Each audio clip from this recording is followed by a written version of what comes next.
That's weird. That's weird. Kind of wearing me out. You are a sad, strange little man. It's crazy. This is crazy. This is crazy. Isn't that weird?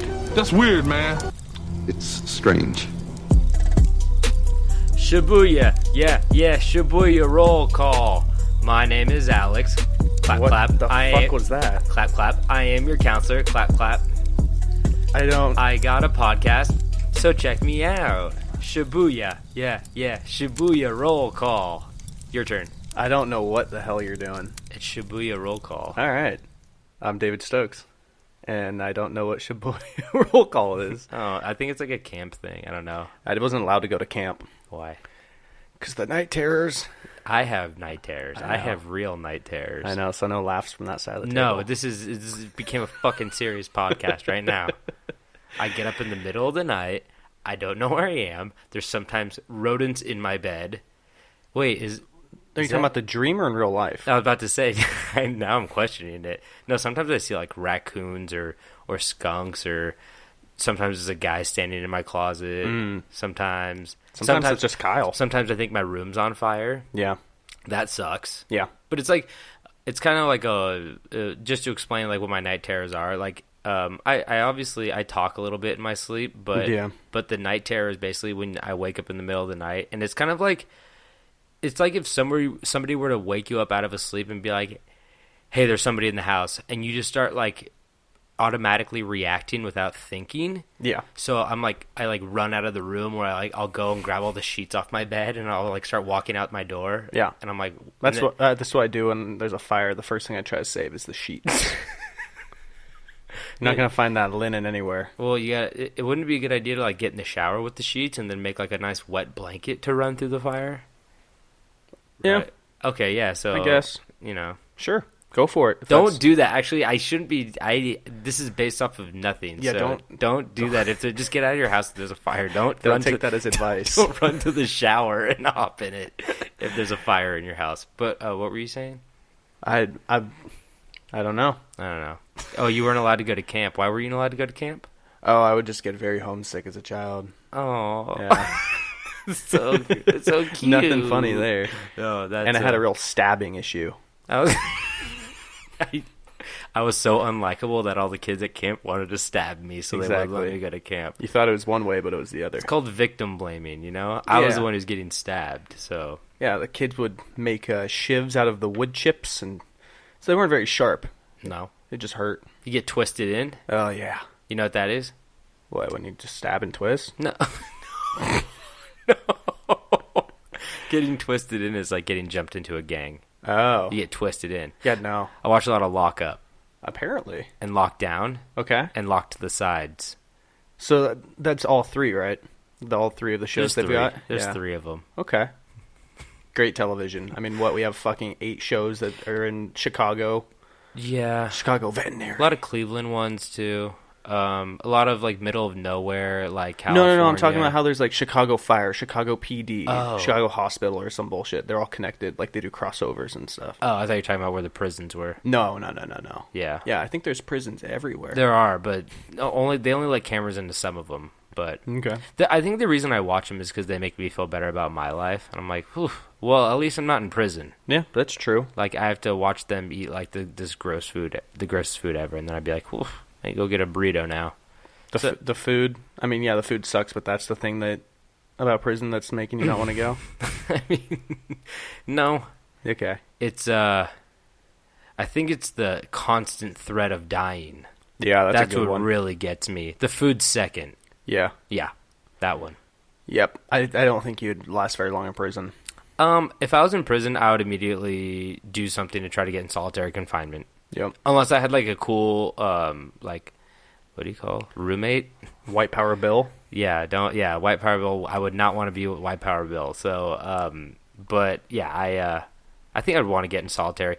The only thing good about prison, I feel like, is that you'd catch up on a lot of reading. Yeah. You maybe finish my screenplay.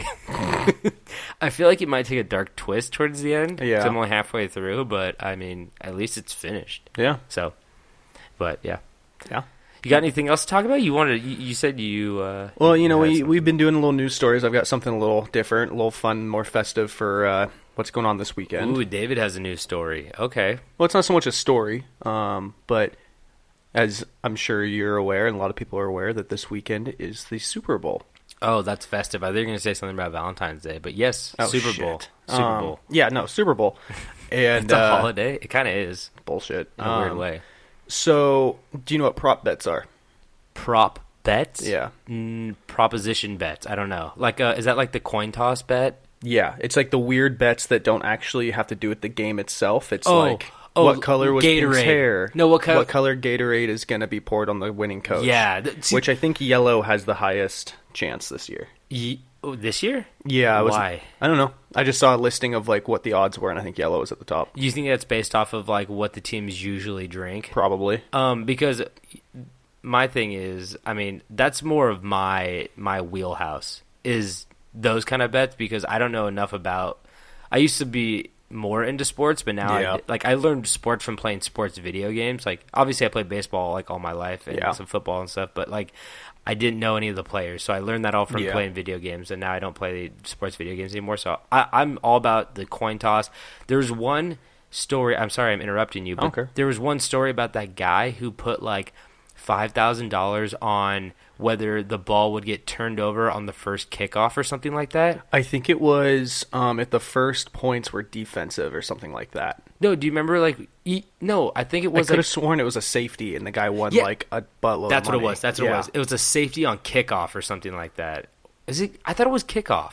Or first play of the game. I think it's his first play of the game. First play of the game was because I think Peyton Manning got sacked into the end zone. Yeah, that's what it was. Yeah. And the guy won like $50,000 or something like that. Yeah. And the other thing was he did that bet like 8 years prior and won $50,000 that time too. So apparently every year he puts $5,000 on the safety for the first play. Like I said, don't listen to me. Don't go do this thing. I mean, shit. If I won $50,000 on something like that, I would just like put aside $5,000 to bet on it again the next time. Bet fund. It's your prop bet exactly, fund. Okay. Exactly. So yeah, I made a short list of some of the weird ones I found that I thought were kind of funny. Oh, okay. Are we allowed to talk about where you can bet on these? Is it legal to bet on these? I don't know. I'm not a sports bettor. That would be one for our last guest. Because this would be kind of fun. Yeah, David Ledwith would have been a good one. But he's got a guy in Argentina or something like that. David just probably funneling his money to some guy in Argentina, and he hasn't won anything yet. Yeah. He's like, I win, but I don't get the money, so I just keep giving him more money. It's building up somewhere. He says it's stuck in customs. Yeah. Oh yeah, I want to hear these. Okay, so one of them was there's a bet that the CBS announcer Jim Mance will open the broadcast with "Hello, friends." That'll be the first two words he says is "Hello, friends." I don't even know who Jim Mance is. Does he always do Super Bowls? I think he's just a CBS guy. I'm not entirely sure. I usually am blacked out before kickoff, so I don't know who the announcers are. Hello, friends. Yeah, that's a pretty. I don't know. No, I'm just joking about the whole blackout thing, kind of. But you never hear them because it's like I don't know if I've ever just like sat down by myself and watched the Super Bowl. Like you're in a room with a bunch of people. Like I feel like I never hear what they say. You miss the first 2 minutes because everyone's just talking. They're like, "Okay, come sit down. No, that's my seat. No, you're doing that constantly." So then another one was how many times will the broadcast mention how young the Rams head coach Sean McVay is? Because he's the youngest coach to ever coach in the Super Bowl. Okay. And then also Bill Belichick is the oldest coach to ever coach in a Super Bowl. So that's kind of cool that the youngest and the oldest ever are going against each other. That's really cool, actually. Yeah. It's kind of like passing the torch a little bit. Yeah, hopefully. Who do you want to win? Rams. Okay, I want the Rams to win too. I mean, we're in LA, but it'd be awesome to be in LA when they win. If they win, I'm going to that parade. Yeah. Patriots are good though. I don't really have anything against Patriots. They're just kind of like the Yankees, where you don't like them because they're always winning. Yeah, and then you're like you're cheating, which they did get caught cheating actually. But yeah, a couple times. Hey, yes. If you get away with it, then more power to you. You know, I guess.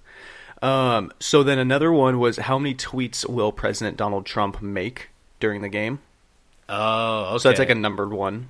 Because I have a feeling like the Patriots would go to the White House, but did they go last year? When they won? Did they win last year? No. Eagles won last year. Okay, but they won like 2 years ago then. 2 years ago against the Falcons. And he wasn't president then? No. Okay. So I wonder if they would go, and because I feel like the Rams wouldn't go because they're a California team. Well, after what he did with the college football champions, I don't know if I would go. Clemson, where they just had to eat a bunch of Big Macs and Snicker bars. Yeah, basically. God, that would be such a disappointment to go to like the White House just to get diarrhea. Like, yeah. God damn it, I could have stayed home and gave myself diarrhea. Yeah, just terrible lettuce. God, so bad. Do you think he did that for like the funny press of it, or like the interesting press? Because he could have easily hired a private caterer. Yeah, correct. No, his whole thing was like, I went out and I used my own money to pay for this.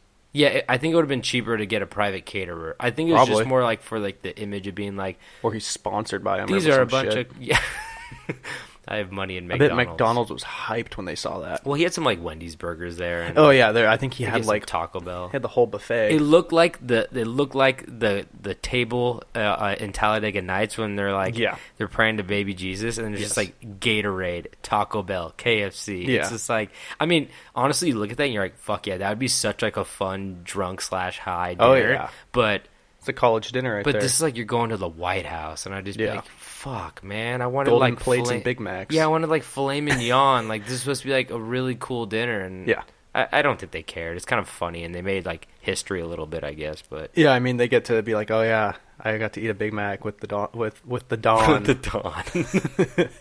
All right, so the next one is in it every year, which is which brand will start the Super Bowl off with the first commercial. Last year it was a real random one, and it was California Avocados. Really? I think I know it was an avocado company. I'm not sure if I think it was California Avocados or some shit. But because that first commercial probably cost the most. More people are paying attention to the first commercial because they're just like, okay, here we go, guys. Like, everyone's quiet during the first commercial. I would say maybe the second one, honestly, because then people are like, oh shit, the commercial started, and then they start paying attention. Yeah, there's an avocado roll around the corner. People wait for like this. They wait for the. I think the start of the commercials is bigger than the start of the game. Yeah. So I don't know. No, for sure. Interesting. This one was one of my favorite. The last three are really good. So this one is, there's a bet which either you can bet on who, but it's if either Adam Levine, am I saying that right? Levine, I think. Yeah. If Adam Levine or Travis Scott, both of the halftime performers, if they end up shirtless at one point. And then there's along with the betting of the color of the shirt itself. But yeah, so there's a bet to see if, Travis Scott takes his shirt off. I feel like that's a thing he would do. Oh yeah, but also I don't know. That is a good bet. Yeah, because I feel like he would be the one to do that. But he's also, this is a really big. He's nervous. Big stage. He's nervous. He's not like, I don't know. I don't know. I don't care how confident you are. It's the Super Bowl. It's the most watched thing on the planet. As long as you don't let a titty hang out, I don't think people get too upset. It wasn't full titty. Janet did not show full titty. Oh, yeah, it was. Nipple is not full. No, she had a star over. There's a ring. It was a piercing. A star. Yeah, no, it was a star piercing. Yeah, it was. No, it wasn't. Yes, it was. No, it wasn't. Look it up. Guarantee it. Janet Jackson boob. You're going to make me Google this for the fifth time today? You got to look at the HD, the giant pixels. It was... What is that? What is that? It was like a sun piercing, and the nipple went through the middle of it. Oh, that's weird. Yeah, it wasn't like a pasty or anything. No, it was like a sun around the nipple or something. What the fuck? Told you. This was planned? I know my nipples. Who did this? Justin. It was all Justin. They must have planned that like just them secretly or something. That's so weird to me. Justin bought her the ring and was like, hey baby, we should show this to the world. Anyway, let's keep moving with these weird bets. Where is Janet? So another one, which I really hope happens. So there's a bet on whether or not there will be a SpongeBob tribute at halftime. Oh, for the late creator, because they did that. They had that huge halftime show song. Yeah, I'm trying to think of. I had it. Fuck, what would they call it? How the fuck does that song go? Yeah, I don't remember. But so after the creator passed away, everybody was like, they should do that song at halftime. Mm-hmm. And apparently the guy who does the voice of Squidward is going to be a part of like the opening ceremony for some reason. Wait, what? Yeah, I don't know. Oh, maybe he's like, and a one, and a two. Hopefully. I'm trying to like remember the song now. I bet everybody's going crazy. I mean, you can probably find it on Spotify, so if you're listening in your car, pause it, play the song, enjoy it. It's something about victory.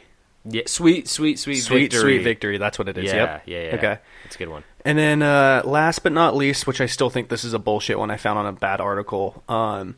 Will Billy McFarland be caught? Will Billy McFarland be caught in connection to selling counterfeit tickets to the Super Bowl? For the listeners who do not know who Billy McFarland is, he was the mastermind behind the Fire Festival, the thing that was a huge disaster, and yeah, there's 100 documentaries that came out at once about it. Yeah, I watched both of them. I watched which one was better? I watched the Hulu one and I watched the Netflix one. Honestly, the Hulu one is funnier, and the reason I clicked it, I wasn't going to click it at all, but the reason I clicked it said a comedy documentary, and I was like, this is a comedy documentary? I'm like, bullshit. I just watched the Netflix one, and it was like heartbreaking at some points. Yeah. And just really like intense. And Hulu did make it more comical. I think the Hulu one's more fun. Yeah. And then like the Netflix one, watch by yourself. I mean, you watch with anybody, but it's like more of like a somber one. And it's more of a jump scare one. No, watching in the dark. And the Hulu one is more of like you could watch with some friends, and it's like they make like funny comparisons, and they'll be like, oh, this totally reminded me of they're like Billy and Grant. Like Grant was like Dwight from The Office, and Michael Scott was like Billy, where like Grant was just tattling and being like Michael, and like just doing that kind of stuff. So they had like funny and they showed clips from like different TV shows, but it was good overall. Both very good. The other night, Riley, one of our previous guests, she had her cousin in town and her boyfriend, and we went to the Blind Barber, the bar. Yeah. And we like walk in, and we just walked in straight into a viewing party of the Netflix one, and like the whole crew was there and stuff, and like watching it, and we're just like awkwardly there, and they're like playing on a huge screen. Really? And like Riley's cousin like tried to find the bathroom or something, and like someone thought that she was leaving, and the guy was like, "Why are you leaving? Like I put my heart into this documentary." Oh my god! What the and fuck? she's like, "I'm just looking for the bathroom." We ended up leaving because it was just like really awkward. Like, I'm sure that's really cool for the people that worked on it, but like we were just trying to get drinks and like, you know, no music and just like listening to the documentary. And like, I was gonna say, you can't even talk over like that movie, especially if every single person in that bar worked on it. They're all like quiet as a mouse, and you're like, can I get a Jack and Coke? Yeah. Like, shut the fuck up. But wow, that's funny. I did not think that place isn't that big. I wouldn't think they would have a viewing party there. It's not that big. That's why I was extra awkward. Was that for the Netflix one or the Hulu one? Pretty sure that's a Netflix one. Oh, okay. Wow. Well, I will be putting all my money on Donald Trump throwing out the first pitch. Yeah. Imagine if they just what if had he split his pants? You know what I want them to do? I want them to do a new tradition where they have Donald Trump come down on the field, and they're like, we're doing assisted. It's like the first pitch, but it's kickoff because that's the first time. The president has to return the first kickoff. No, he doesn't return. He kicks it, but when he goes to kick it, they pull the old Charlie Brown, and they pull the ball away, and he'll fly like 5 feet up in the air onto his back, and then be like, good grief. He'll be like, hamburger. I still think he should be returning the first kickoff. That would be... Oh my God. Honestly, he catches the ball. He goes to start return. The whole line is all his security guards. So it's professional football players against professional bodyguards. Yeah. That would be kind of interesting. Yeah. Wonder how they'd stack it's up. It's literally... taking a bullet. Their job is to protect him and see, let's see if you could protect him. Yeah. Johnny Knoxville tried to return a kick at a Tennessee practice. Maybe Texas. Fuck.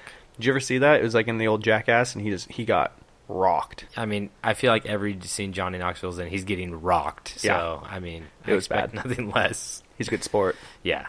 But, wow. Yeah, I'm definitely going to be watching it, and I'll see if I can get my little amount of money on one of those weird bets. I'll go yellow. I'm feeling blue Gatorade, though. I mean, blue's a safe bet because both teams have blue in their colors. Oh, and it's the best flavor, so. Yeah. Maybe. Fight me. I don't know. I like that cucumber one. They do not. They do.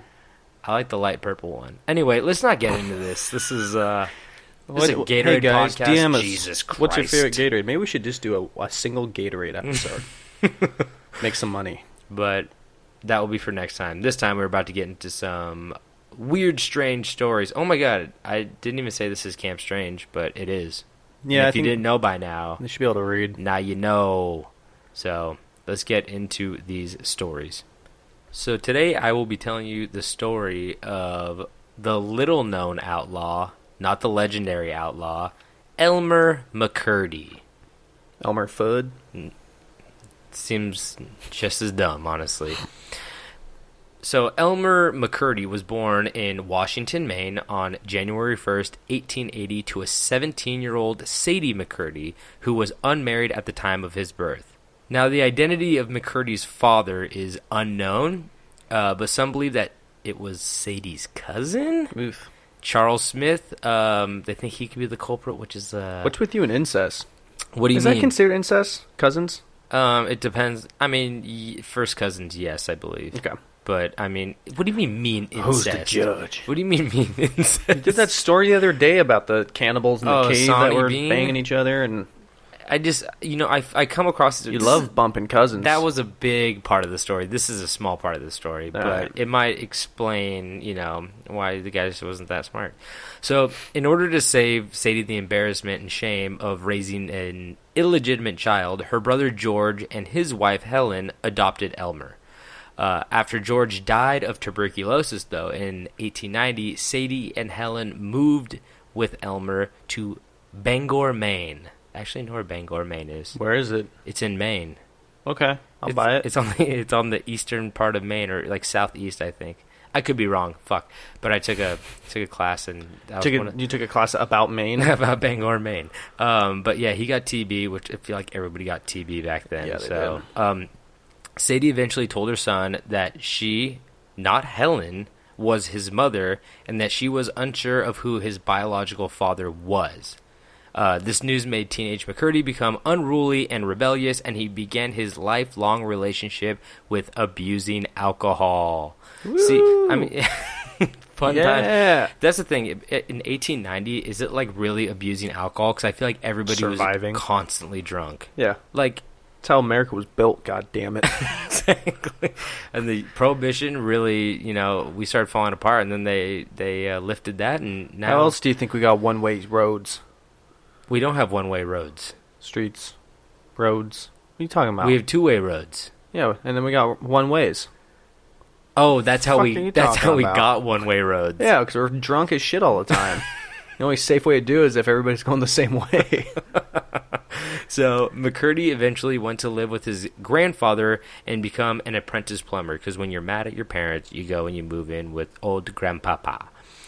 He reportedly was a pretty good worker and lived comfortably until the economic downturn in 1898. Wait, was his grandpa or his great uncle? No, he's with his grandfather now. Why? Oh, because he's incestual. he's a little lumpy head baby. Yeah.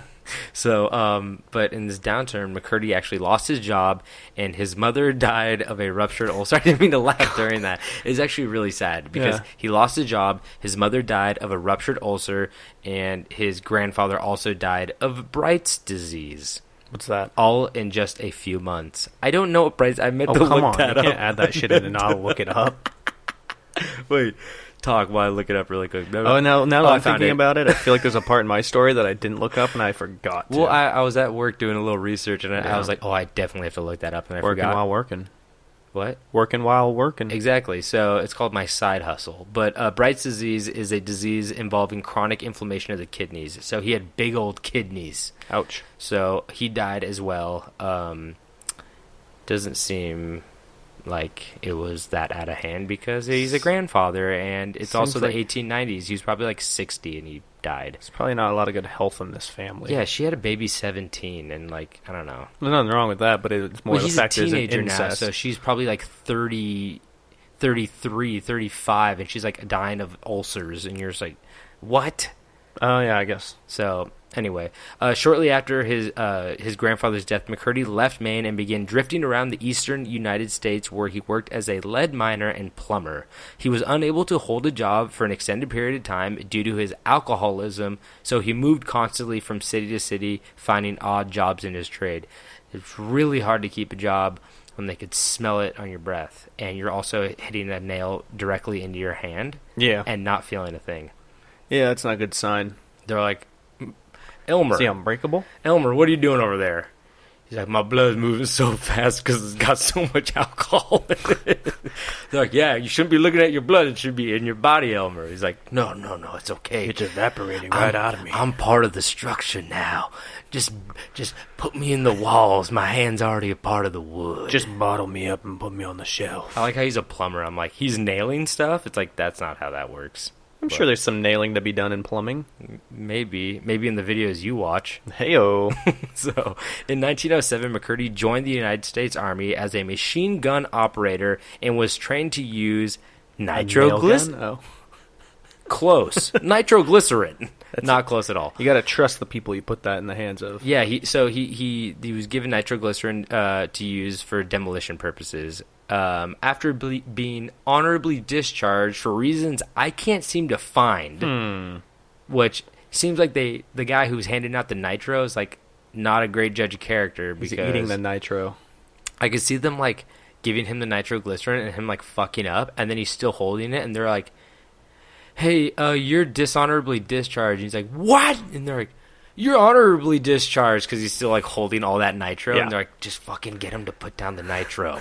Tell him what he wants to hear. So we got some nails over here and a hammer. You want to put that down, bud? Come on over here. I is a plumber. So he took his newfound trade of knowing how to handle nitroglycerin and put it to good use with one of his old army buds by turning to burglary. Now I know what you're saying. A lot of our modern day burglars don't necessarily turn to nitroglycerin. Other way around. As a what are you talking about? Never mind. Nitroglycerin turns to burglary? I mean, that's how he started, right? Oh, I guess you're right. Yeah. So, I don't think the nitro is the thing that made him become a burglar. No? I think it was a rampant alcoholism and incestual brain. That could be part of it. So, on November 19th, though, McCurdy and his friend were arrested for possessing burglary paraphernalia, which included a chisel, a hacksaw, funnels of nitroglycerin, and gunpowder, and money sacks, which is great. Because I'm just picturing a burlap sack or like a nice sack with like a giant dollar sign on it. Oh, yeah. I mean, what's the difference between like a sack and a money sack? Yeah. I don't know, the money sign. He probably just threw all of that shit into the money sack and was like swinging it around. Exactly. It's gunpowder next to the nitroglycerin and then a bunch of sharp tools. I feel like the cops were assuming. They're like, oh, okay, you got all this shit and a bag. What's that for? Yeah. That's a money sack. He's like, actually, that's my nitro sack. I just don't put it in there because I'm negligent. Yeah. It should be well protected. So he had all this stuff, and he got arrested. Both of them did.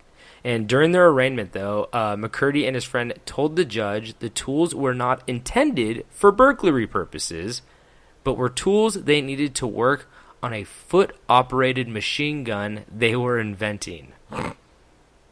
That's a very good... It's going to be installed in every household vehicle, every car. You got the gas, you got the brake, and you've got the machine gun. You got the clutch right there, and then you got the foot pedal machine gun. Yep. So I still think that's a really good excuse because, like I wrote here, since no one knows how the fuck you even begin to build a large foot-powered machine gun, he was able to trick the jury as they found McCurdy not guilty. I mean, it would probably be great for, like, fighter jets. Yeah, but, like, I'm still picturing it like something... I'm not sure what you need nitroglycerin for a machine gun, but yeah. Yeah, I know, right? It's like, I don't know. Yeah. God damn it, people were fucking dumb on jury. Well, everybody was all drunk, so sound True. good to them. True. Sound good to him, so it sound good to them. True that. So, after his release from county jail, McCurdy's short-lived career as a bank and train robber began. So, that was like, hey, let's rob banks, and before they could even rob a bank, they got caught. Yeah. And then they're like, wow, that was a close one. And they're like, now let's go rob banks. I was going to say, they could have like just ended it and not been considered bank robbers. You would think that would be the case. Do it. But if that were the case, I wouldn't be telling you this story right now. Yeah, probably not. So, McCurdy decided to incorporate his training with nitroglycerin into his robberies. They often caused problems as he was overzealous and failed to correctly determine the proper amount to use. By March of 1911, McCurdy had again relocated to Lenepa, Oklahoma, and him and three other men decided to rob the Iron Mountain, Missouri Pacific train after McCurdy heard that one of the cars contained a safe with $4,000. Ooh, that's a lot of money for them. That is a lot. I mean, I don't know what that inflates to, but yeah. I mean, it's more than they had. When I play Red Dead Redemption, I'm very happy when I get a $6 robbery. So it had to be, in the tens of thousands. So, so there's a safe on the train with $4,000. Him and 3 other guys. Let's go get it. They successfully stopped the train and located the safe. McCurdy then put nitroglycerin on the safe's door to open it, but he used too much. The safe was destroyed in the blast, as was the majority of the money. Yeah, I bet. Yeah. So McCurdy and his partner managed to get, how much do you think they got out of that? $100. $450 in silver coins, which of most were melted and fused to the safe's frame. I was gonna say, wouldn't that just send that shit flying everywhere like shrapnel? Most of them were probably the ones that weren't melted to the safe were probably shoved into the wooden ceiling of the train car. I'm guessing. Yeah. So, I mean, hey, that was his first one. Not bad for the first one. Got a little $450. That's still a good. You burn what? What is that? That's probably $3,600. I was about to say that's probably $4,000. That $450. So I mean. Yeah, honestly, not a bad haul, but I mean, not a great haul. Split between 4 other guys, though. Yeah, they got $1,000. In September of 1911, McCurdy and 2 other men robbed the Citizen Bank in Chautauqua, Kansas. And after spending 2 hours breaking through the bank wall with a hammer, McCurdy placed a nitroglycerin charge. Somebody got to get this nitroglycerin out of his fucking hands. Yeah, because. I'm surprised he still has hands. They're just like, hey, McCurdy, do you think you should be holding that? He's like, I was in the army, okay? I think I know what I'm doing. I built a foot-powered machine gun. Yeah. I think I'm good. So McCurdy placed a charge around the door of the bank's outer vault. I guess there was 2 vaults. Okay. Because the blast blew the vault door through the bank, destroying the interior, but did not damage the safe inside the vault. Okay, so it's probably the big metal bars that you have to get through to get into the safe area, okay. And then you can open that big safe. And there's the little personal boxes. Yeah, they probably got multiple safes, multiple walls. Yeah, because I mean, it sounds like nitroglycerin was in abundance, so they had to be ready.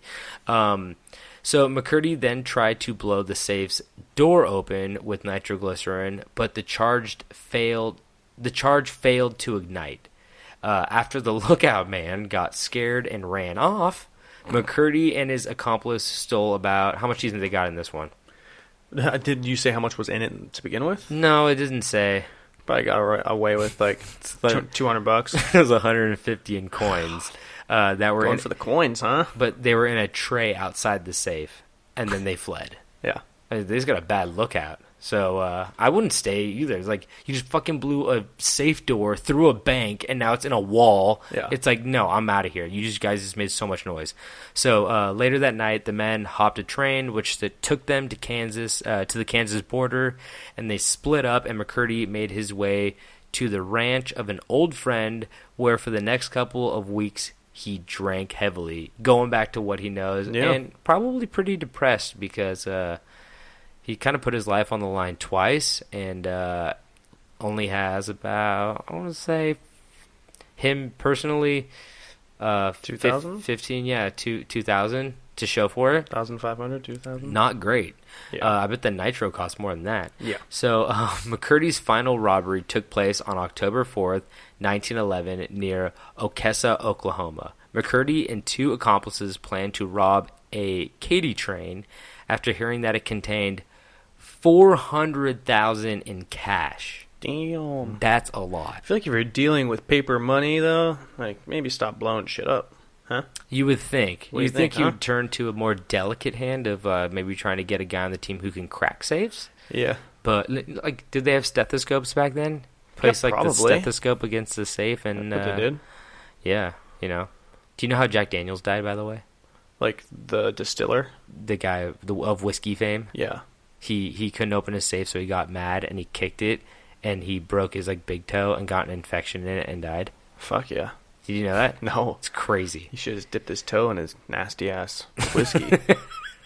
Some people like it. I mean, I used to like it until I got it ruined for me. But anyway. Toby drink too much.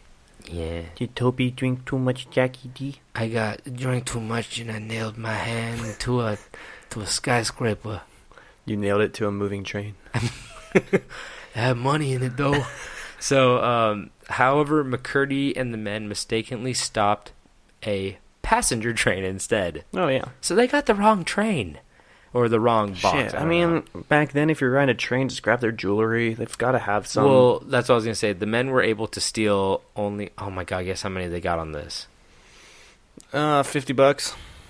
$46. I'm getting closer every time. Yeah, you are. So the men were able to steal $46 from the mail clerk, but they also got 2 bottles of whiskey. Hey-o. And you know, Elmer's fucking... That didn't last long. He's fucking loving that. So you got 2 bottles of whiskey. Oh, an automatic revolver, a coat, and the train conductor's watch. I really wanted them to be like the train conductor's hat. Yeah. Just to like add insult to injury. His fedora. They're like running into town. They're like, we know one of you robbed that train. And the guy's like, I never did shit. And he's like wearing a train conductor hat that's all striped. And they're like, I don't know about that, Paul. So, a newspaper account of the robbery later called it one of the smallest in the history of train robbery. So he's like super depressed at this point. He's just like, I feel like you'd have to like write that just to embarrass them.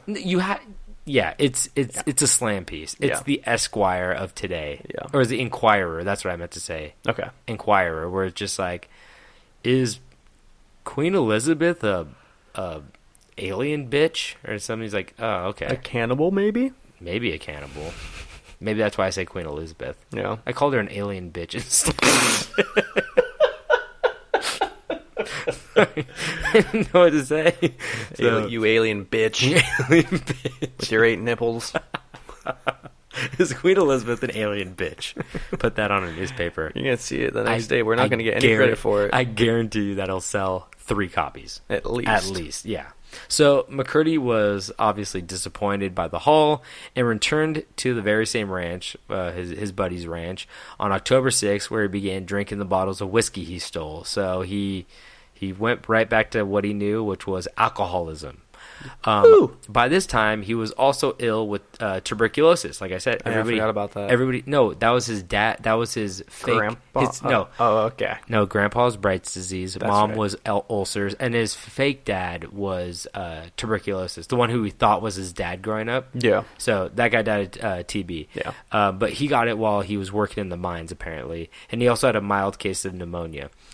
He stayed up drinking with some of the ranch hands before going to sleep in the hay loft the following morning. Unbeknownst to McCurdy, though, he had been implicated in the robbery, and a $2,000 reward for his capture was issued. That's more than he made. Exactly. They're just like, hey, he's like, I'll pay you guys if you don't take me in. They're like, what do you have? And he's like, I have a nickel and this yo-yo, and I don't have bottle caps. I stole this train conductor's hat. It's in real good condition. Oh, wait, no, I threw up in that last night. Fuck. So in the early morning hours of October 7th, the next day, a posse of 3 sheriffs, brothers Rob Fenton, and his brother's name was Stringer Fenton. Stringer. And also Dick Wallace. Dick Wallace was there, too. So the 3 sheriffs were there to track Murdy to the hayshed using bloodhounds. Hell yeah. We talk about bloodhounds. Yeah, did we ever figure out that if there is an original name for a bloodhound before they called them bloodhounds? No, we did not. I'm not going to Google it. Okay. Save it for next episode. Fuck it. So yeah, bloodhounds were like the original DNA test. They're just like, how do we catch a bad guy? A dog's barking, he must be guilty. Exactly. So they surrounded the hay shed and waited for daylight. In an interview featured in the October 8th, 1911 edition of the Daily Examiner, Sheriff Bob Fenton recalled they didn't give it to Stringer. No. Stringer wasn't much of a talker. He was more of a hangman. Yeah, exactly. So Bob Fenton said, it began... Oh, I'm going to do a little voice for this one. Because it began just about 7 o'clock. We were standing around waiting for him to come out when the first shot was fired at me. It missed me, and he then turned his attention to my brother, Stringer Fenton. He shot 3 times at Stringer, and when my brother got under cover, he turned his attention to Dick. Well, he said Dick Wallace, but I prefer to say Dick. So Go heavy into that dick. So, he kept shooting at all of us for an hour. We fired back every time we could. We do not know who killed him.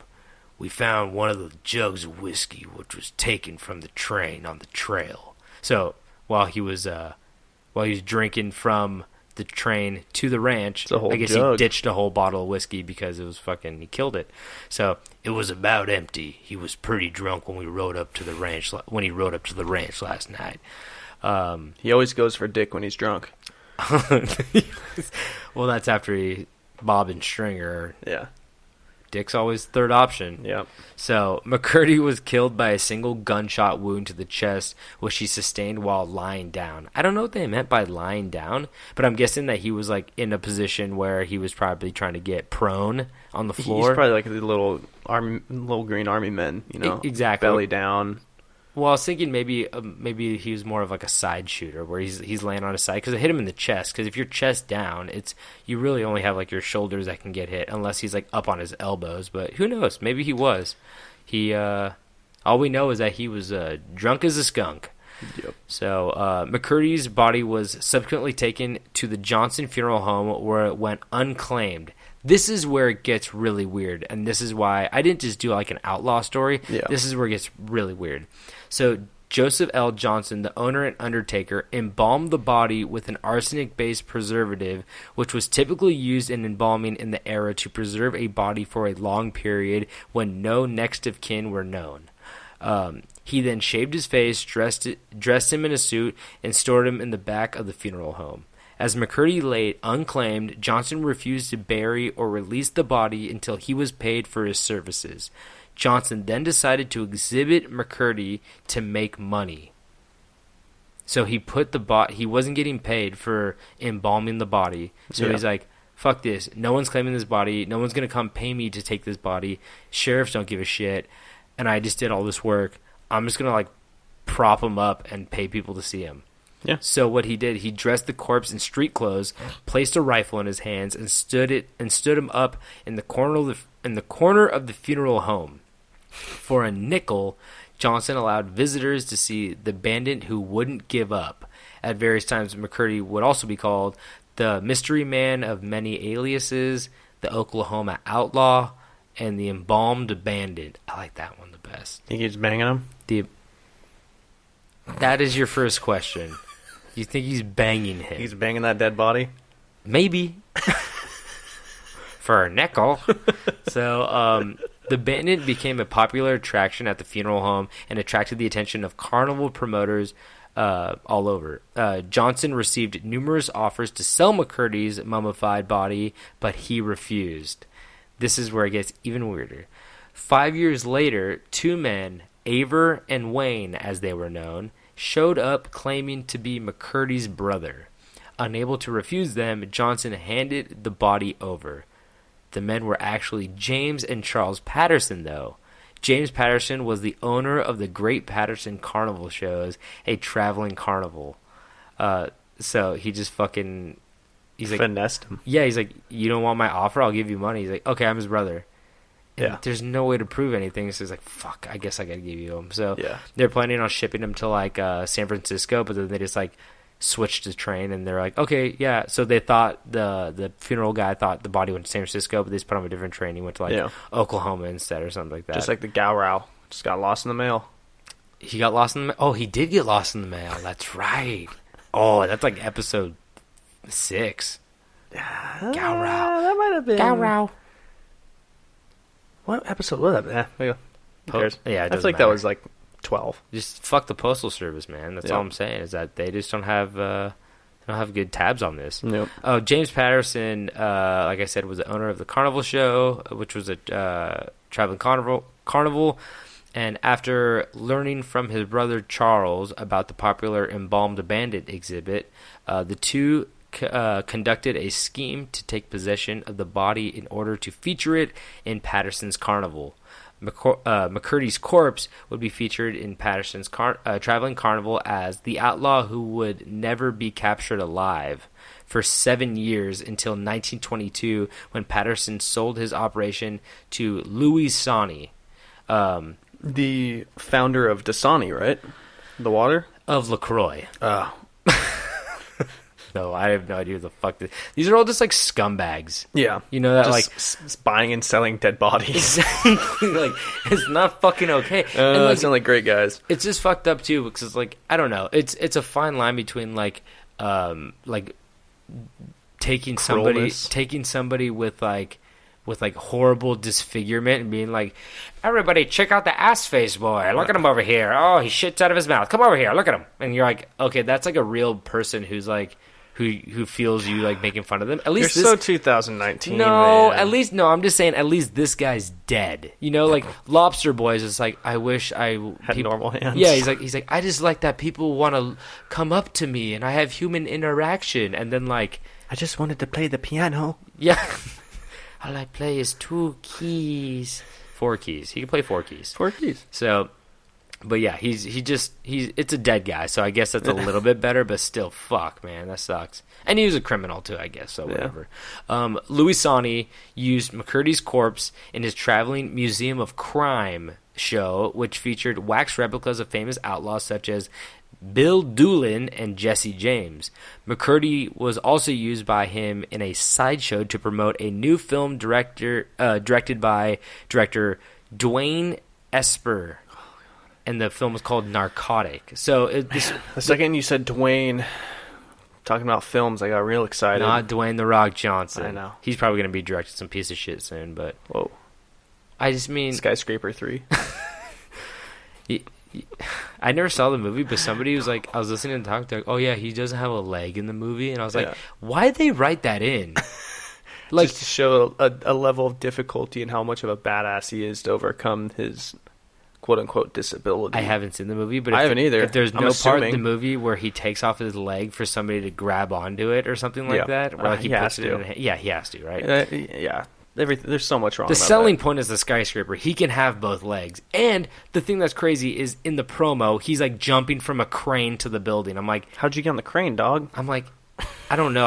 I've never seen. Well, my thing is, I've never seen like somebody with like a fake leg run crane speed to jump onto a building. So that was like, what the fuck? He must have had a good leg. Yeah. But McCurdy.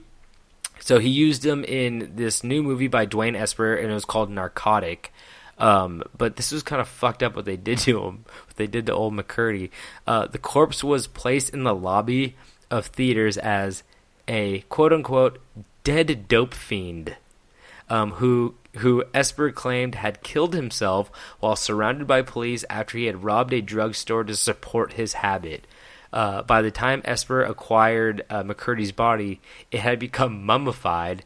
The skin had become hard and shriveled, causing the body to shrink to the size of a child's body. Wait.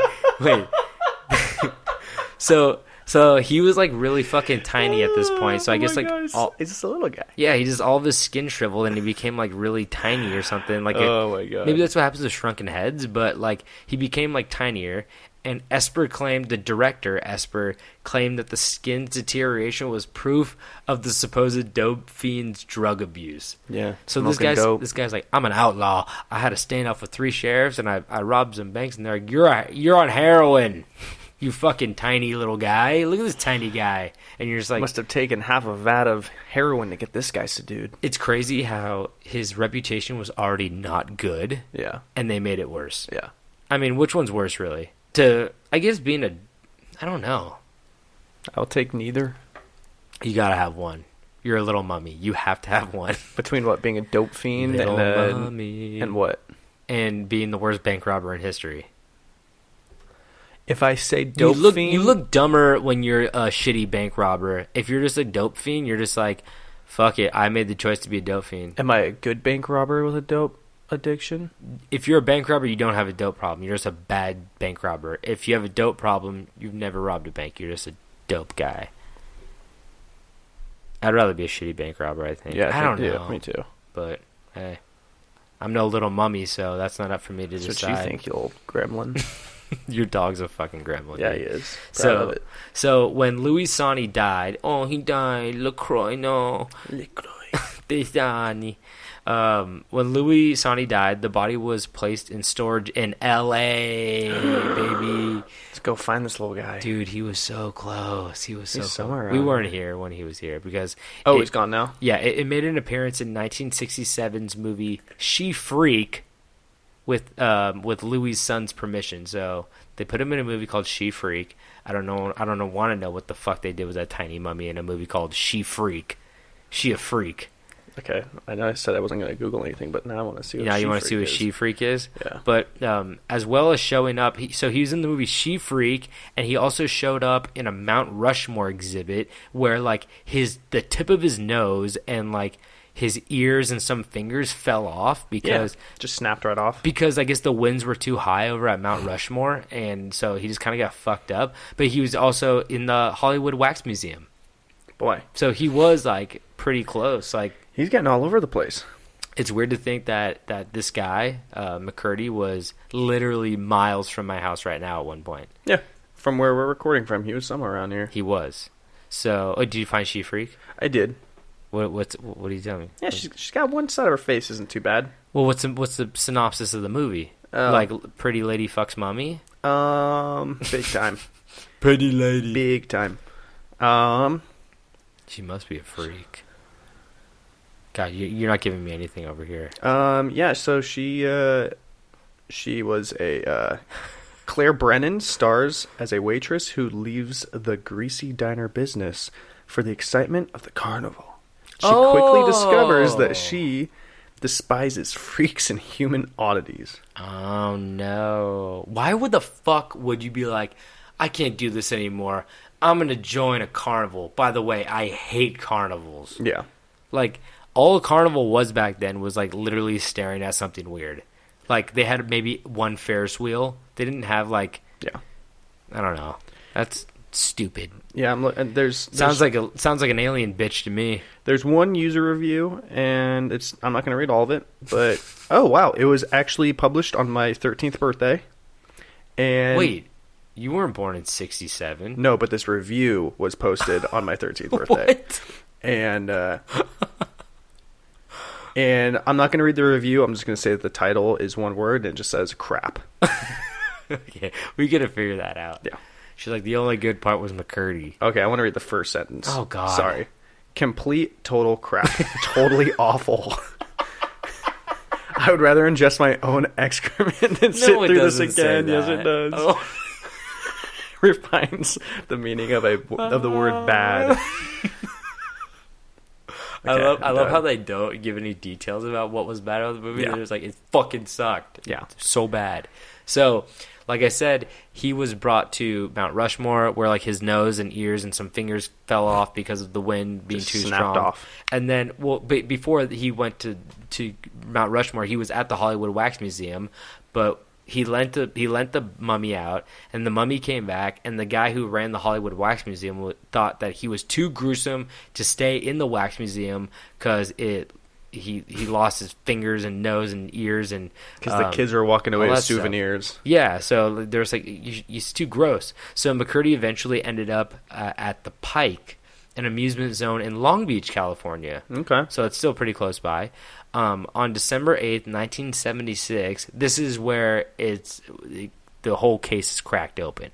Okay. But on December 8th of 1976, the production crew of the television show The $6 Million Man were filming scenes for Carnival of Spies episode at the Pike. So do you know that show, $6 Million Man? Steve Austin?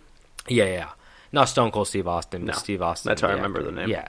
So I never actually watched the show, but I just know what I know from like 40-Year-Old Virgin. Yeah. Yeah. I think the boss's name's like Oscar. Remember the scene from 40-Year-Old Virgin? He's like, do you have the $6 Million Man's boss? And he's like, that's Oscar Blythe. He's like, that's worth a lot of money. So all the weird action figures he has. Yeah, it's just like pointless. So it was kind of like a very 70s show. But during the shoot, A prop man moved what he thought to be a wax mannequin that was hanging from a gallows. When the mannequin's arm broke off, a human bone and muscle tissue were visible. And that A couple was cockroaches came out. good old McCurdy. So he snapped off McCurdy's Crusty arm. McCurdy. So the police ended up taking the body and performing many forensic tests on it, along with checking historical records to find out what era the body was from. A couple of things they've actually found were that arsenic was used on the body, which was like a very 20s thing to do to bodies for embalming. They also found TB in his lungs, tuberculosis in his lungs, as well as bunions and scars on his body that were actually documented, as they found out later. And a bullet casing found for a gas check bullet, which were used between the years of 1905 and 1940. So that they were like, oh, okay, we know that he's from like the early 1900s. And when removing the lower jaw to check dental records, they found a 1924 penny, as well as tickets to the previous sideshows, Pike Sideshow, and Louis Sani's Museum of Crime in his mouth. So kids were just stuffing shit in his mouth. I think so. That's kind of fucked up. So Funny. I think they like threw like a penny in his mouth. A wishing mouth. They put. Make a wish, honey. So he's like, if you pour whiskey in his mouth, I heard he comes to life and dances around you and nails does a your jig. handleboard. He does a little jig for you. Like, oh, pour whiskey in his mouth. He'll blow up the whole building with nitroglycerin. So, so they found like these ticket stubs in his mouth and the penny. I don't think the penny helped as much, but they're like, oh, okay, it's a 1920s penny, so he was probably close to that time. Maybe like a 40s kid shoved a 20s penny in his mouth. Yeah, you could maybe sell that these days for some money. Exactly. I was like, damn, that's actually a Collectors. He's a little piggy bank, piggy bank, little boy. Little piggy bank. But the cops went and contacted the sideshows of the tickets that they found, and they proved to be very fruitful, as they were able to identify the mummy as Elmer McCurdy, because they actually had like some records. I mean, it seems like the Wax Museum and the Pike kind of got like they just got him like out of a storage unit, and there's like, I don't know where this guy's from, but yeah. So they had a little bit more records on him. And on April 22nd, 1977, a funeral procession was conducted to transport McCurdy to the Boot Hill section of the Summit View Cemetery in Guthrie, Oklahoma. A gravesite service attended by approximately 300 people was conducted, after which McCurdy was buried next to another outlaw, Bill Doolin. He was mentioned in the crime museum. Remember, they had wax figures of Bill Doolin. So they put this guy next to like a good bank robber, which is like the ultimate compliment. Yeah. So they put him next to Bill Doolin, and to ensure that McCurdy's body would never be stolen, 2 feet of concrete was poured over the casket. And that's the end of Elmer McCurdy. It's so crazy to think that, like... Yeah, it's hilarious. He's so much more famous in death, and he was, like... He accomplished so much more failure in life. It's like Weekend at Bernie's in this bitch, just moving him around. Yeah, I feel bad saying that he's a failure in life, but, like, it's so true. Like, his success is, like, so much more prevalent when he's dead. Yeah. Than he was. Let's just say this: he made so much more money while dead. Maybe not for him, but he made money because of him. Yeah, while he was dead than he was alive. It's like Lance Bass's career hasn't even started yet. Wait until he's dead. Lance Bass. Yeah, I mean the Backstreet Boys got a resurgence. They just had that commercial with Chance the Rapper. The Doritos one with him. Why are all the Super Bowl commercials leaking so soon? Was that a Super Bowl one? I think it's going to be a Super Bowl one. Probably. It's a Doritos one, so like they're saving it right now. But if they have like a date on it, they're like, they're like 2/10. Like it's like, okay, we know when it's coming out. But so that's Elmer McCurdy. He was a hand nailing, nitroglycerin blowing up, whiskey chugging bad outlaw who became tinier and more mummified. I keep forgetting that he was tiny. He's a tiny guy. Oh, that was probably the one thing that threw off the cops. Were like, "This is not Elmer McCurdy. He's 4'5", and they're like, "No, that's him." And they're like, "I don't know." They're like, "Why the fuck is there a wax a wax like child being hung from the ceiling right now in the gallows. Hanged. That's right. I always fuck that up. Holy shit. But yeah, it is kind of crazy to think that like you walk into like this fun house and they're like, oh, they hanged a child. but the thing is, like, they also thought he was like a mummy mannequin. Yeah. That's crazy. Yeah. Imagine like by the end of his life too, when they weighed the I didn't write this in there, but when they weighed him, how much do you think he weighed? 46 pounds.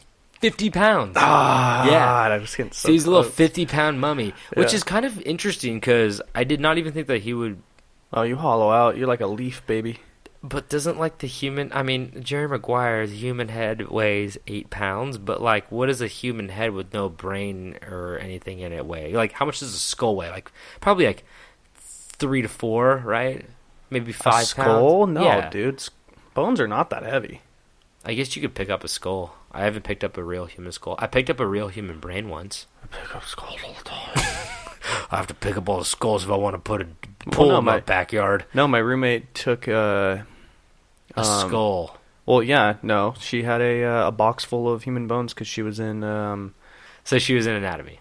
Yeah, she was in anatomy, and she brought home this box of bones, and then my dog took he took a toy bone and put it in the box. No, at least he didn't take a real bone. No, it's really funny, but he was very confused by the real bones. But yeah, no, I think we had a skull in there. When I was in anatomy in high school, I was given it looked like a big cookie jar, a big clear cookie jar, and it was a real human brain in formaldehyde in this jar, and we passed it around.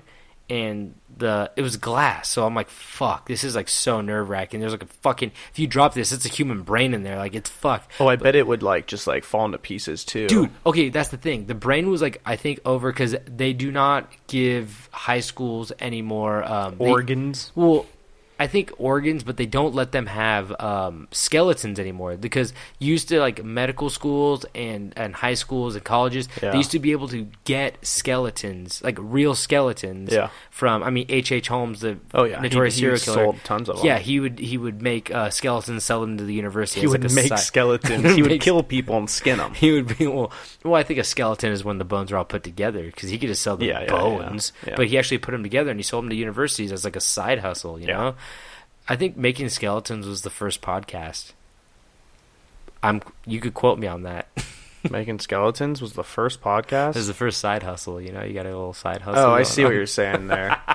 You're like so confused. What? I was like, no, we talked about way different things. Fuck? But what I was going to say is when they handed me the brain, they said, do not move the glass jar a lot, because if you do, literally cells from the brain are like falling off. They're when you divide move it. and shit. They don't divide, they just fall off. Fall apart, yeah. Yeah, they'll fall off. So like if I shook that brain, it would literally become a smoothie. Oh yeah. That's so gross to say. It wouldn't taste good, but yeah.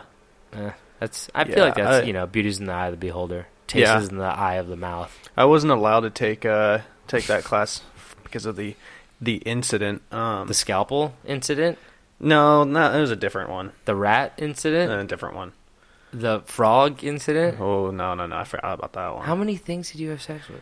Okay, so my story is... Wait, so I just want to wrap this up. Elmer McCurdy, you may not have been a good outlaw, but you were a good drinker and a good story. All right, so I'm going to start on my story here, and it takes place kind of similar to what yours was. You said Maine. Maine, Bangor. Mine is Spain. Oh, Bangor, Spain? No. Bélmez, Spain. Bélmez, I've never been there. I have not either. I've been to every Spain town except for that one. Yeah, that's the only one I haven't been to either. Every Spain town. Every Spain. So in 1971, a woman named Maria Gomez Pereira. I feel like I fucked that up. Perrier fame? Yes. So we got pretty sure that was French. Dasani and Perrier and LaCroix. So yeah, Maria started to notice something unusual about her kitchen floor. Something so unusual that it ended up on this worldly famous podcast. Is it this one? Yeah, she found one of our stickers on her floor. No. Maria would notice a stain that was developing on her kitchen floor. Which, at first it's kind of like, oh, that's weird. But this was no usual stain. Usually the news doesn't pick up my stains on my floor. Well, I actually have, I wrote right here, I said, I know Tobin and I know our fair deal about stains. But this one was not unusual by its size or color, but by the image that it formed. Jesus Cristo? Nope. The stain would, over time, start to resemble nothing else but a face. Of Jesus Cristo? Just a face. Just like real creepy, demonish face. Ooh. Yeah. Sure, that's creepy. But what's worse is that Maria said that the stain would eventually start moving. What the fuck? Yeah. Terrified, Maria attempted to scrub the stain off of the kitchen floor. You don't do that. You move. That's what you do. Obviously. But unfortunately for me, you, everybody, demons are usually not defeated by a rag and soapy water. You need bleach. Bleach? No. She Bleach scrubbed. killed the demon. She scrubbed, but Maria would end up giving up on that plan. So she went to her husband named Juan and her son named Miguel. And the boys decided the best way to take this demon out was to grab the trusty old pickaxe and just go to town, ripping out the whole kitchen floor. That was my first thing I was going to say, but I was also saying maybe you should stain over that stain. No one ever that's easier. You could have tried that before ripping up the entire floor. Because once, they took out the section with the stain, but they're just like, this is fun, Dad. This is the best bonding we've had in years. Just, father-son bonding, so they did the whole kitchen. Demons usually do bring the family together, I have to say. They do. So. And then they tear them apart physically. Not from each other, but from their limbs. Oh, okay. From the inside out. They explode.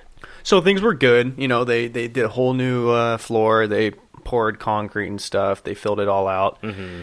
And, seemed like the face was, gone. But a week later, the stain would return bearing the same fucking face. Okay.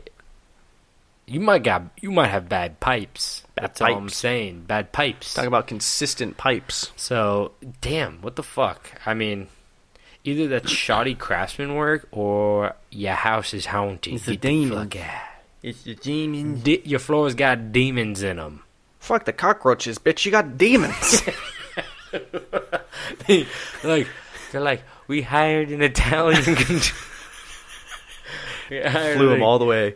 It's like, bitch, you got a fucked up demon house. That's what you got, I tell you right now. Get the fuck out of here, bitch. I've seen my fair share of cannolis, and this ain't fucking one of them. I'm not going back in that fucking kitchen. All right. I think we tapped out on the F-bombs there. Fucking floor. Fuck this floor. That's fucking Frankie from Italy. Fucking Frankie. It's a new character. Fucking Frankie from fucking Italy. So, living in a small town, the word spread. By the way, I like how I was like, oh, they get an Italian guy from, New York. I'm like, Italy's so fucking close. Yeah. I'm like, America makes Italians. Fucking. But we did give him, Italian. We did give him a... Kind of a New York... Speaks English, Like it was a New Yorker Italian. Exactly. I mean, if I want to do, Italian, they'd be like, the fuck was that? Linguine. Oh, man. Okay. I'm done. I'm half Italian, so I'm allowed to say this. Yeah. Yeah, that works. No, I have a pass. I have a pass, guys. I'm going to take the hard pass on I have that. a ravioli in my wallet to show you if you ever question it. Ravioli, give me the formioli. So living in a small town, the word spread pretty quick about this spooky floor. And Maria's got a stain. Everybody knows about the stain, Maria. Fuck. And word got all the way to the mayor himself. And so the mayor decided to step in and see what could be done. And he decided he did not want to destroy the face again, but he wanted to try to just remove it. Okay, so they want to cut the section out and put it somewhere. So it's almost like exercising. You're not destroying it. You're putting. It's like the end of The Exorcist where they can't destroy the demon. So the priest is like, come in my body. I'm gonna place you somewhere else. Yeah, and then maybe we'll figure out what to do with you. Yeah. Okay. And so they took it to further study it, and this issue quickly became a problem with the whole town. So, like, everybody was aware of it. Like, that mayor was probably so fat. I'm sorry? picturing a fat mayor who fat, sweaty mayor. who put the face in his office, and then like the face tells him like what to do to like ruin the town. Cut the funding for art classes. Like mirror, mirror on the wall. The kids don't need PE. He's like, don't make pasta. Go buy the 79-cent kind from the store that gives you diarrhea. I hear your laptop. I swear to God, I muted that fucking thing. No, you didn't. You know what it was? Is we were about to start, and then we decided to watch funny videos. That's what it was. So surveyors came to check out the kitchen, to look at the stain, and decided it would be best to just excavate the whole kitchen floor. Excavate? Excavate. Okay. So they just dug up all of the concrete. And it did not take long for the men to find out what the source of these faces were. Oh, I knew it. Because 10 feet below the kitchen, they found a couple of bony boys. Ooh, yeah, those aren't pipes. Nope. I thought they were pipes. Nope, they found a bunch of skeletons under the kitchen. Super Mario Bros. Yeah, and the strange thing about these skeletons is that they were all missing their skulls. Well, there's 5 pounds out of you. There's 15 pounds out of your weight of your house. I don't know what I'm trying to say. So, the people, being decent people, they took the skeletons and they laid them to rest at a Catholic cemetery. Hopefully they were all Catholic. Yeah, but that's kind of presumptuous. Yeah, but hey, it's a good gesture. But before they reburied the bodies, they were tested and they were believed to have been 700 years old. What? Yeah. Why are they buried? Oh my God. This whole time I'm picturing like a second floor of an apartment. I was about to say, why were they buried inside their house? They're in Steve's living room. No, I was picturing like a second story apartment and they were like in the floor between the first story. Floorboards? Yeah. No, dude, they're 10 feet under concrete. I don't know why I pictured that. I'm so stupid. So the kitchen was refilled with concrete and the new floor was finished so that, Maria and her family could move on and resume their lives as they were. Mm-hmm. And like that, the bizarre event would be done. Or at least that's what Maria and the townsfolk believed. There has to be more bony boys down there, right? There's probably a couple 700 more. years old? Yeah. Jesus Christ.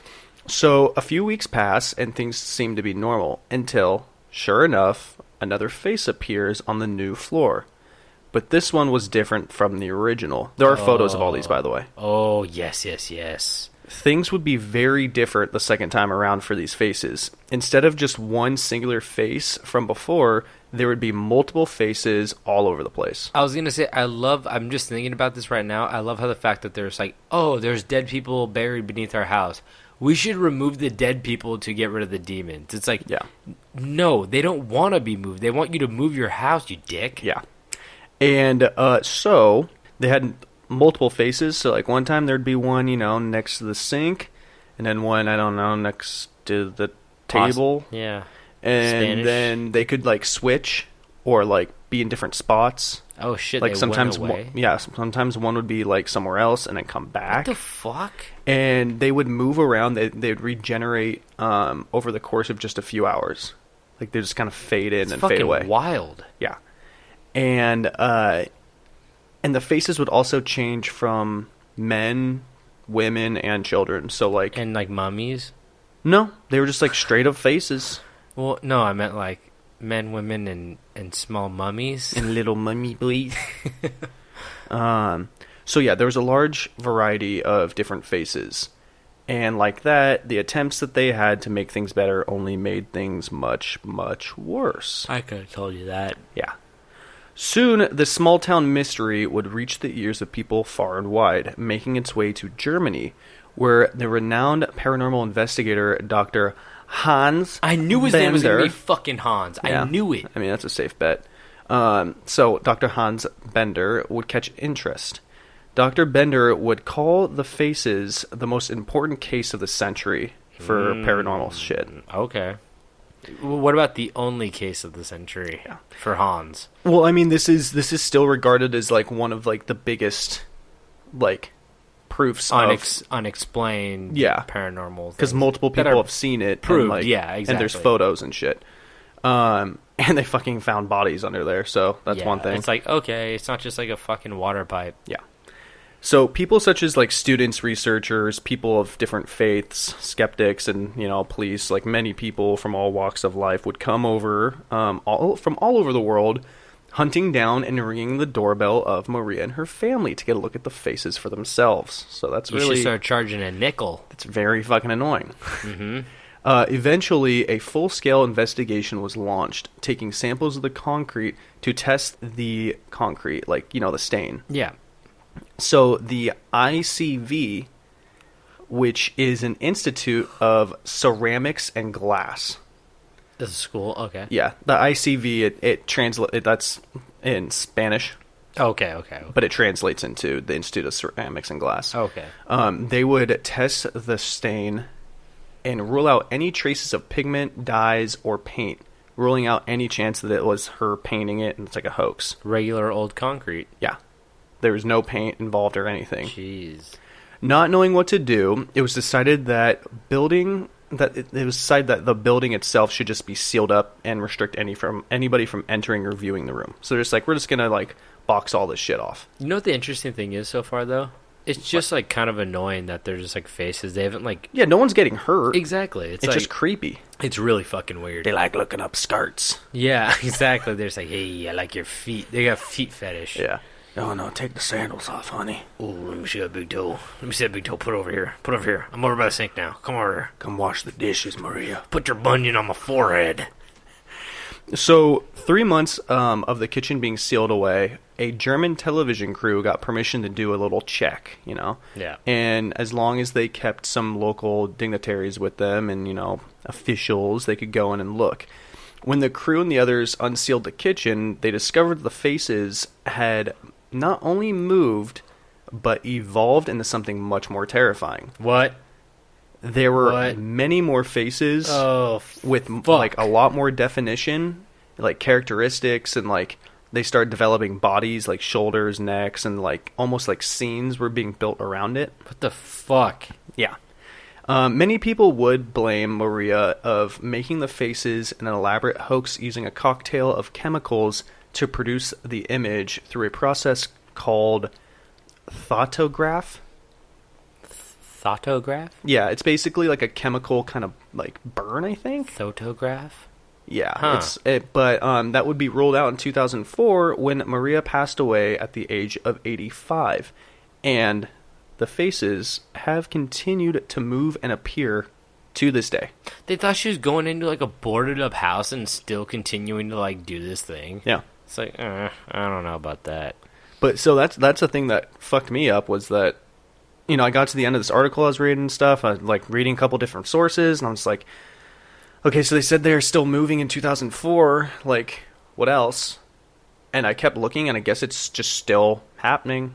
They're just like not. They're like, don't go in it. Yeah, they're just like they're just keeping it off the table. But yeah, it's still going. Is the government like, hey, we'll get you a new apartment, or there's like this on your own dime? They didn't say anything about that. Maybe I'm sure people helped out. Yeah, I'm sure someone helped them out to move. But, like, it's kind of just like, well, shit. Can you still take tours of the house, you think? I don't think so. Damn, that would be such a good, like, tourism thing. I know. I'm saying if they went in 2004 and it was all fucked up, I want to see 2019. They haven't gone... I mean, people have probably gone back in, but nobody's probably, like, reporting to it on a grand scale. They're probably, like, taking notes or something, but... Yeah, I couldn't find anything that was, within... 10 years. I mean, why didn't they just like tear down the house and then excavate the rest of the land and see what other like there has to be more than that costs three money. Yeah, I know, but like if I guess you're right, but still, like, wouldn't they want to see for like you don't think like an archaeological team could like get a petition to be like, no one's living in the house, let's tear it down. Yeah. There seems to be some kind of activity going on there. What, you want to release all the demons? I guess you're right. I guess don't dig them up, but like maybe just let them be. Put the bodies back then, and then tear down the house, and then make it into a Dairy Queen. Yeah, probably. Spain could use a new Dairy Queen, I bet. Just get some blizzards. They have a lot of Dairy Queens already. Do they?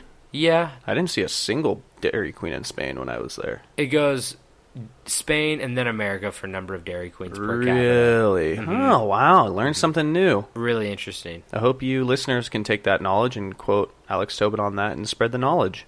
Yeah, just like mention it to your Spanish friend. Put it in your thesis paper. Yeah. Just trust us. You can cite us. Episode 25? Fuck. 6? I think it's 5. 5? Something like that. Yeah, 5, I think.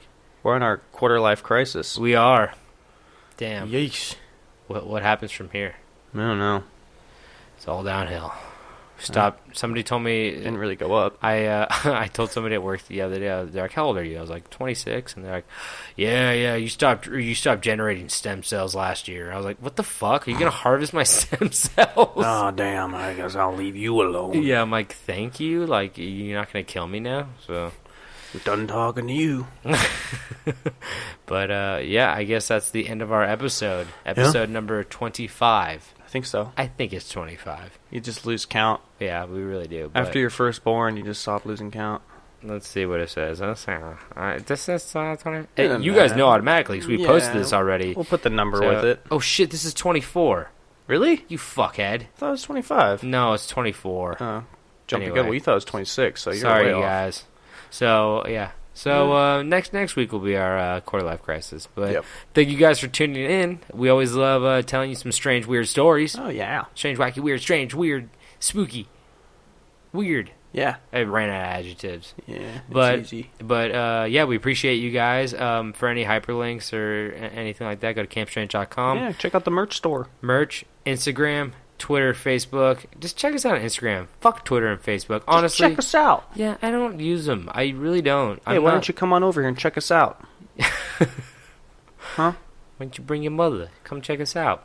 But if you can rate, review, subscribe, that'd be really cool. We really, really, really appreciate it. It would help us to catapult into the stratosphere. And then we'll keep making episodes. Yeah, we'll keep making stuff for you guys if you like it. So, yeah. So that's cool. That's cool. Anything else you have anything to say? Rate, review, subscribe. We said that, dude. Well, you can never say it too much. But, yeah, check us out. Instagram, we'll post all the pictures from. We'll post those spooky faces for That's what I was looking at right now. That's why I didn't hear you say that, because I was looking them up real quick. Okay, yeah. God, they're creepy. So we'll post them on there, and you guys will see them and get scared with us. So, yeah. Cool. Well, that's it. Much love. Stay spooky. Stay weird. Stay wacky. And don't forget to stay strange.